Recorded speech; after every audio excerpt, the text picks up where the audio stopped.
ABC personally I was thinking about the brand name. আচ্ছা, আজকের এই ভিডিওতে আপনাদের জন্য বেশ কয়েকটা চমক অপেক্ষা করতেছে, সবই জানতে পারবেন। তো এর আগে স্টিল এক্সপন অনু সম্পর্কে যারা আননোন ওদেরকে বলতেছি, খুব সহজে এক কথায় বিষয়টা বোঝার জন্য আপনারা আমার এই ভিডিওগুলোকে ফলো করতে পারেন। এখানে বিস্তারিতভাবে বলা আছে, ডেসক্রিপশনে কিছু লিঙ্ক দেওয়া থাকবে, সেগুলো ফলো করলে আপনারা বুঝতে পারবেন যে এগুলো আসলে কোন কাজে লাগে, কি করে, এটা আসলে কি ধরনের প্রযুক্তি, কেন আপনি এটাকে ব্যবহার করবেন, ইত্যাদি ইত্যাদি সব কিছু। প্লাস আরও একটা লিঙ্ক দেওয়া থাকবে যে এই এবিসি অনুটা আপনারা আসলে কোত্থেকে পারচেস করতে পারবেন।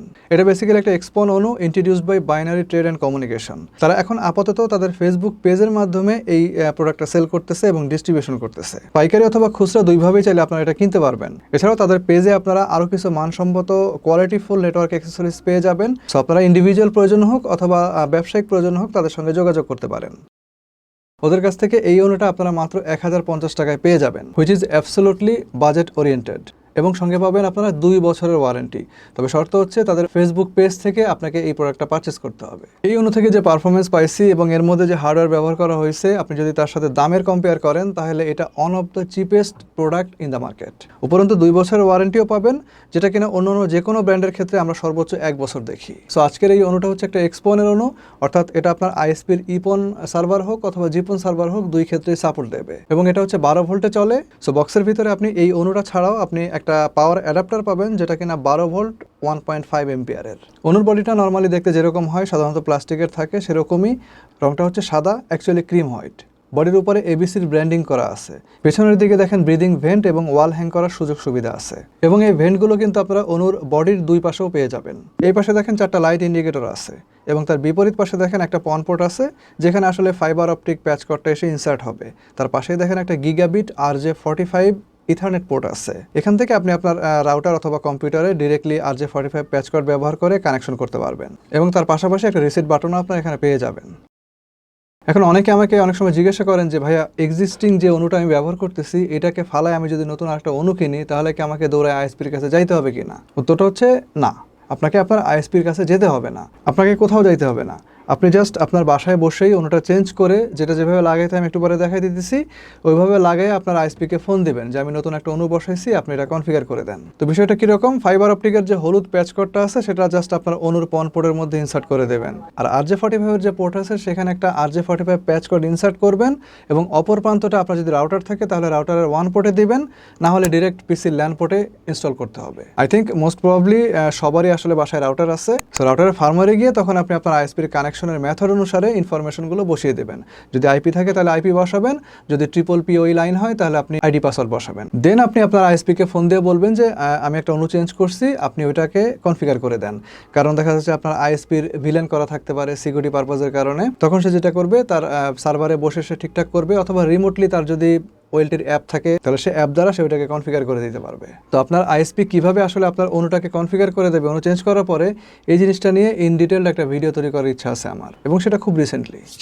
ওকে, এখন একজন ইউজার হিসাবে আপনার সবচেয়ে যে জিনিসটা জানা ইম্পর্টেন্ট সেটা হচ্ছে এই অনুটা কতটা লেজার সেন্সিটিভ। এবিসি ক্লেম করতেছে তাদের এই অনুটা -28 dBm পর্যন্ত লেজার সেন্সিটিভ। তার উপরে যদি সিগন্যাল লস করে তাহলে মোস্ট প্রবাবলি লাইন ছেড়ে দেবে অথবা দেওয়ার সম্ভাবনা থাকবে। দিস ইজ অবভিয়াসলি গুড, কারণ এর উপরে আসলে লেজার সাপোর্ট দেওয়ার দরকারও নাই। যদি সাপোর্ট দেয় তাহলে আপনার ইউজার এক্সপিরিয়েন্স খারাপ থাকবে। প্রকৃত অর্থে যেগুলো আসলে অতি উচ্চ মাত্রার ডিবি লস সাপোর্ট করে যেসব অনু, সেগুলো কেনা থেকে আমাদের বিরত থাকা উচিত। আমরা আমাদের লাইনে এটাকে সেট করছিলাম এবং এর ফার্মারের মধ্যে ঢুকে দেখার চেষ্টা করছিলাম যে এটা আসলে কতটা লেজার সেন্সিটিভিটি শো করতেছে। আপনিও চাইলে এর ফার্মারের মধ্যে প্রবেশ করতে পারবেন এবং ফার্মারের মধ্যে প্রবেশ করে দেখতে পারবেন যে আপনার আইএসপির লেজারের কী অবস্থা। তো চলেন আমরা এখন একসঙ্গে জিনিসটাকে দেখি। এর জন্য আমাদেরকে প্রথমে যেটা করতে হবে সেটা হচ্ছে অনুর ল্যান পোর্ট থেকে যে RJ45 প্যাচ কোডটা বেরিয়ে আপনার রাউটারের মধ্যে ঢুকছে, রাউটারের ওয়ান পোর্টে ঢুকছে, ওইটাকে ওখান থেকে খুলে জাস্ট আপনার পিসি ল্যান পোর্টে ইনসার্ট করতে হবে। দেন আমাদেরকে কম্পিউটারে কিছু ইনিশিয়াল কাজ করতে হবে এবং সবগুলোর ক্ষেত্রে আপনারা মোটামুটি একই ধরনের থিওরি অবলম্বন করতে হবে। অ্যান্ড এগুলো অলরেডি বেশ কয়েকটা ভিডিওর মাধ্যমে আমি দেখাই দিচ্ছি। আমি ডিসক্রিপশন বক্সে কিছু লিঙ্ক দিয়ে দিব, আপনারা সেখান থেকে ইন ডিটেল বিষয়টা বুঝতে পারবেন। তো মূলত আমরা যেটা করবো আসলে পিসির ল্যানের আইপিটা চেঞ্জ করবো, যেন সেটা অটোমেটিক মোডে না থাকে, কিংবা অনুর যে ল্যান আইপিটা পিছনে লেখা আছে সেই হুবহু ল্যান আইপির সঙ্গে মিলে না যায়। তো এই বিষয়টা অবশ্যই যে ভিডিওগুলোর কথা বললাম একটু আগে সেখানে বিস্তারিত দেওয়া আছে। তারপরে পুরো প্রসেসটা আমি কোথায় কি করতে হবে, কিভাবে করতে হবে, একদম স্টেপ বাই স্টেপ একটু মানে ফাস্ট ফরওয়ার্ড করে আপনাদেরকে দেখাই দিতেছি। তো এভাবে করে আইপিটা চেঞ্জ করা হয়ে গেলে আমরা এবার ক্রোম ব্রাউজারটা ওপেন করে নেব। আপনার যে ব্রাউজার আছে সেটা আপনি ওপেন করে নেন, কোনো সমস্যা নাই। এবার অনুর পিছনে যে আইপিটা লেখা আছে সেটাকে আমরা এই অ্যাড্রেস বারে টাইপ করে লিখে দিব। তো দেখেন মানে এটা হচ্ছে আপনার 192.168.1.1 এটা লিখে আমরা এন্টার দিয়ে দিচ্ছি। এবং খেয়াল করেন আমরা পিসির ল্যান আইপি চেঞ্জ করার সময় যে আইপিটা ব্যবহার করছি তার প্রথম 3টা অংশ কিন্তু হুবহু এটার মতো আমরা রাখছি, শুধু শেষের যে 1টা আছে ওইটাকে আমরা চেঞ্জ করে 101 করে দিছিলাম। যাই হোক, এবার এন্টার দিলেই দেখেন লগ ইন পেজটা চলে আসলো। এখানে আইডি পাসওয়ার্ড দিতে হবে স্মল লেটারে অ্যাডমিন এবং অ্যাডমিন। লগ ইন দেওয়ার সঙ্গে সঙ্গে দেখেন আচ্ছা এটা মনে হয় একটু ভুল হয়েছে, আইডিটা ঠিকই আছে, আমরা পাসওয়ার্ডটা চেঞ্জ করে নিচ্ছি। ওকে, দিস টাইম দেখেন আমাদের এটা কিন্তু লগ ইন হয়ে গেল এবং অনুর স্ট্যাটাস আমরা এখানে দেখতে পাচ্ছি। মডেল নাম্বারটা দেখেন এখানে শো করতেছে 1GXMZ। তো আমরা সময় নষ্ট করব না, আমরা এখান থেকে ডিরেক্ট নেটওয়ার্কের ইন্টারফেসে চলে যাব। যেহেতু অনুতে ঢোকার জন্য আমরা পিসি ল্যান আইপিটা চেঞ্জ করছিলাম, সুতরাং আমাদের এখানে ইন্টারনেটটা পাচ্ছে না, স্ট্যাটাস নট অ্যাভেলেবেল দেখাচ্ছে। পুনরায় আপনি আপনার পিসির যে ল্যান সেটিং আছে সেখানে গিয়ে যদি অটোমেটিক আইপিটা সিলেক্ট করে নেন তাহলে দেখবেন যে কানেকশনটা চলে আসছে। যাই হোক, আমরা এখান থেকে পন ইনফরমেশনে যাব। এখানে দেখেন আইএসপির সঙ্গে আমাদের যে কানেকশন মেনটেন করা আছে সেটা দেখেন জিপন আকারে শো করতেছে, স্ট্যাটাস অথেন্টিকেশন সাকসেস দেখাচ্ছে, অর্থাৎ আমাদের আইএসপিটা হচ্ছে জিপন সার্ভারের। তার নিচে দেখেন এখানে অপটিক্যাল ইনপুট পাওয়ার -14.8 শো করতেছে, হুইচ ইজ মোস্ট ইম্পর্টেন্ট। অর্থাৎ বলতে গেলে একদম প্রিমিয়াম টাইপের স্ট্যাটাস এখানে শো করতেছে। এবং এই সেম লেজারে আমরা যে আমাদের আগের অনুটা অর্থাৎ বিডিকম সেটা কিন্তু 16 থেকে -17 এরকম পায়।